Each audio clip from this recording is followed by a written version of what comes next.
आज हम लोग प्रेस कॉन्फ्रेंस कर रहे हैं, जिसमें आज भीम आर्मी के पदाधिकारी और चंद्रशेखर आज़ाद की पार्टी के जिला अध्यक्ष और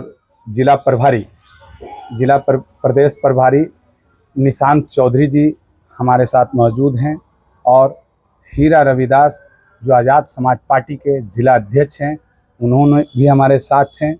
आज हम लोग एक साझेदारी कॉन्फ्रेंस कर रहे हैं, जिसका एक मूल उद्देश्य है कि हमारे ज़िला में जो दो प्रत्याशी लड़ रहे हैं, एक श्रीमती नसीमा खातून जी और एक धर्मेंद्र रजवंशी जो हिसुआ विधानसभा से लड़ रहे हैं, इसलिए हम लोग दोनों एक दूसरे को बैठ के कॉम्बिनेशन बना रहे हैं कि हम लोग ज़िला में किस तरह से एक प्लेटफॉर्म पे काम करें और दोनों सीट बहुत मजबूती के साथ हम लोग रिजल्ट देने के लिए हम लोग भरसक प्रयास करेंगे।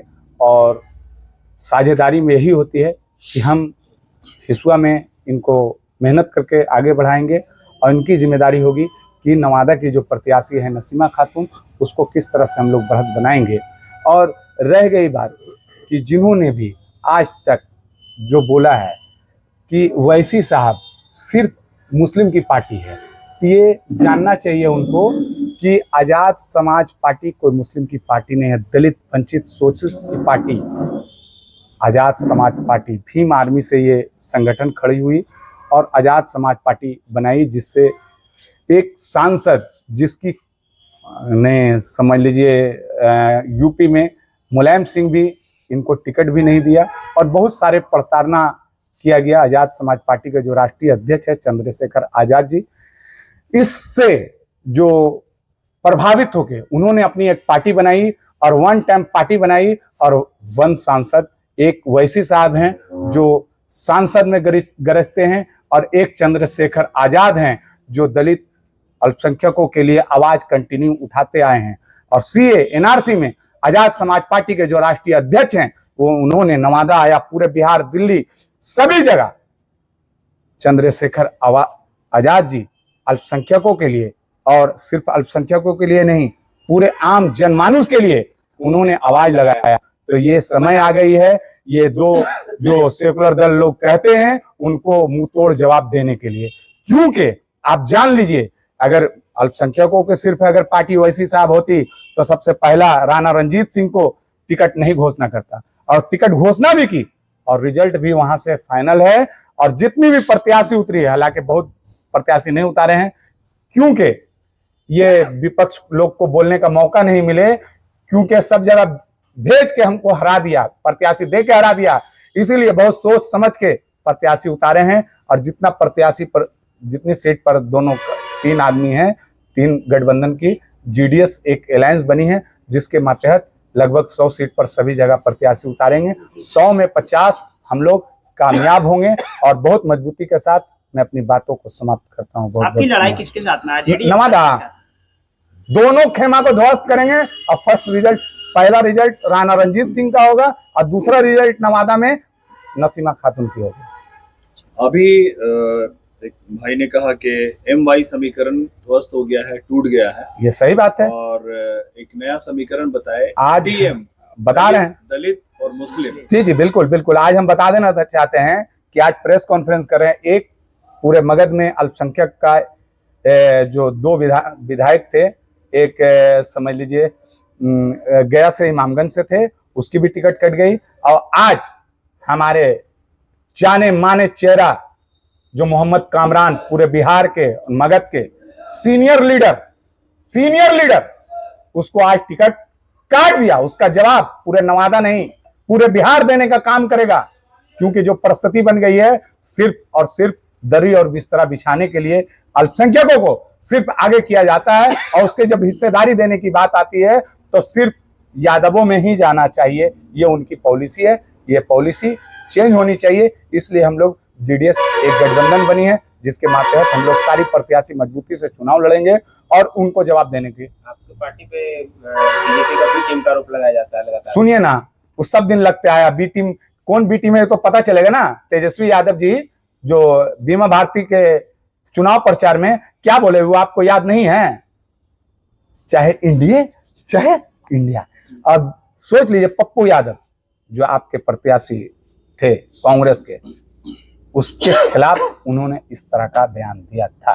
तो आखिर क्या वजह है कि गोविंदपुर के जीते हुए विधायक का को सीट नहीं दिया जाता है और 20 साल 25 साल जदयू में रहे एक बागी नेता अचानक आरजेडी में आते हैं और उस पर इतना भरोसा दिखाया जाता है? ये भरोसा कहां से आता है? भरोसा कहां से आता है? सिर्फ मानसिकता ही वही है। मानसिकता सिर्फ एक है कि अल्पसंख्यकों के सिर्फ सुपड़ा साफ करो और हम लोग राज करो। जाते जाते क्या मैसेज देना चाहेंगे नवादा की, हम नवादा विधानसभा की जनता को? नवादा और हिसुआ की जनता से मैं अपील करना चाहता हूं कि ये दो घराना यहाँ जो राजनीति हुई है नवादा में, वो दो घराना रजवल्लभ यादव, कौशल यादव, इस दोनों घराना से उठ के एक नई समीकरण के तरफ आप तमाम लोग देखें और नई प्रत्याशी, नई सोच के साथ एक नई नवादा बनाने की प्रयास करें। सर, आप क्या कहेंगे कि नीतू सिंह है, ठीक है, नीतू सिंह है, अनिल सिंह है, जन स्वराज से सूर्यदेव वर्मा जी हैं, निर्दलीय गुड्डू मुखिया भी आ गए हैं। पहले तो अब देखेंगे दो बड़े दिग्गज नेता जो हैं, एक तो अभी मौजूदा टाइम में है और अनिल सिंह दावेदार माने जा रहे हैं और कहा जा रहा है कि अनिल सिंह निकल रहे हैं। ऐसे दावेदार दिग्गज चेहरों के बीच में आप कहाँ खड़े होते हैं? ये सबसे पहले तो आपका धन्यवाद कि आप इस सवाल को उठाए हैं और आप हमारी बात को अगर जन जन तक पहुंचाएंगे तो निश्चित तौर पे आने वाले दिनों में लोगों की मानसिकता बदलेगी। मानसिकता इसलिए बदलेगी कि अभी तक मीडिया उनके पास थी, लोग उनको सुन रहे थे और लोग उनकी बातों को समझ रहे थे। हम अपनी बात उस तरह से अपनी जनता के पास पहुंचा नहीं पा रहे थे, जिसके कारण उनका राज था। मैं आपसे एक बात पूछना चाहता हूं, जिस समीकरण की वो बात करते हैं, जिस समीकरण के तहत वो चुनाव जीतते हैं, वो उनका क्या समीकरण है?